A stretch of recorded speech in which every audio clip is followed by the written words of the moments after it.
नमस्कार, मैं अंजना और आप देख रहे हैं कर्म कसौटी न्यूज। आइए रुक करते हैं आज की बड़ी खबर पर। Anwarganj Mandhana elevated railway track का सांसद रमेश अवस्थी ने किया निरीक्षण।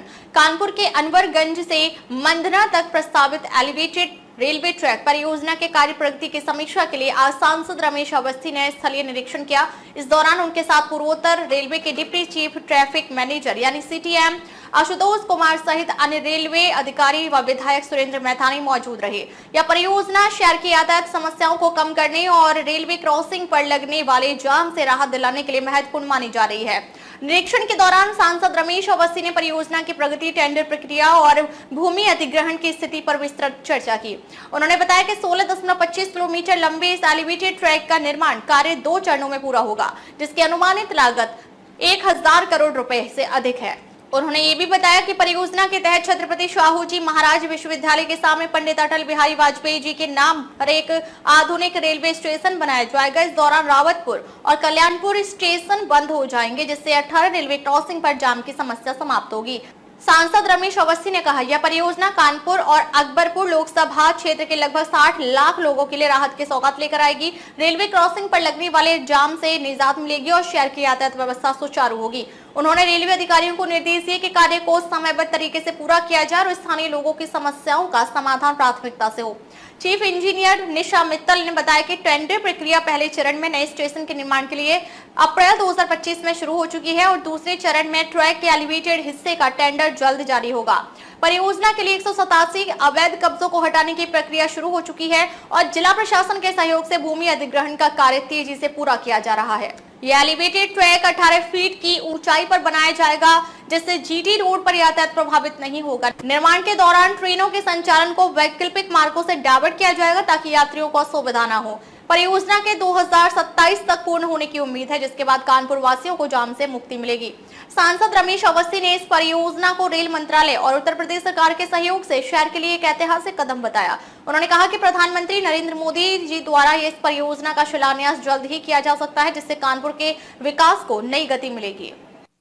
ये सांसद जी का हम लोग पे आशीर्वाद भी है और सेंट्रल स्टेट मतलब गवर्नमेंट का पूरा सपोर्ट है इस प्रोजेक्ट में। ये एक ड्रीम प्रोजेक्ट है जो कि कानपुर वासियों के साथ साथ रेल के संचालन में भी रेल के लिए काफ़ी हेल्पफुल भी है, क्योंकि फाटक होने से ना केवल आम जनता को बल्कि ट्रेन ऑपरेशंस और उसकी सेफ्टी भी हैम्पर होती थी। तो ये प्रोजेक्ट सब तरीके से सबके लिए लाभदायक है।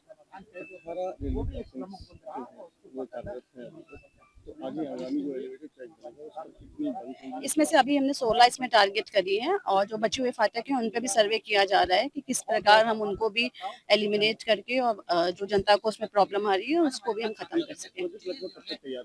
जैसे सांसद महोदय जी ने भी बताया कि दिसंबर 27 तक हमने इसको प्लान किया है, तो हम लोग कोशिश करेंगे समयबद्ध तरीके से इसको कंप्लीट कर सकें। देखिए, आज हम लोगों ने रेलवे के अधिकारियों के साथ, हमारे जनप्रतिनिधियों के साथ, हमारे विधायक सुरेंद्र मैथानी जी हैं और हमारे जनप्रतिनिधि भी हैं, उनके साथ इसका हम लोगों ने निरीक्षण किया और ये देखने का प्रयास किया कि कहाँ से उठ रहा है, क्या इसकी फिजिबिलिटी है। क्योंकि कई हमारे व्यापारी नेताओं ने भी कुछ मांग की थी अपनी समस्याओं को लेकर, उस समस्या के समाधान के लिए भी हम लोग देखने आए कि उसका कैसे समाधान हो सकता है।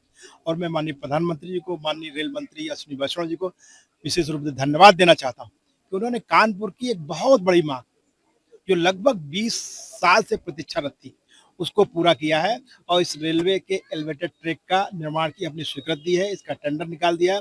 और माननीय प्रधानमंत्री जी ने अपने भाषण में भी स्पष्ट कर दिया कि इससे कानपुर वासियों की जाम की समस्या का समाधान हो जाएगा और 16 जो क्रॉसिंग है वो समाप्त हो जाएगी। मुझे लगता है कानपुर वासियों को इससे बड़ी विकास की सौगात और कोई हो नहीं सकती। देखिए, टेंडर निकल चुका है, टेंडर की एक प्रक्रिया होती है और मुझे लगता है कि जो इसकी प्रक्रिया होती है सितंबर से अक्टूबर तक इसकी प्रक्रिया पूर्ण हो जाएगी और अक्टूबर में इसका शिलान्यास हो जाएगा और निर्माण का इसका प्रारंभ हो जाएगा। लगभग कब तक ये जनता को समर्पित हो जाएगा? ये मुझे लगता है कि लोकसभा चुनाव आपने देखा है 2024 में, 2029 से पहले ये जनता को समर्पित हो जाएगा।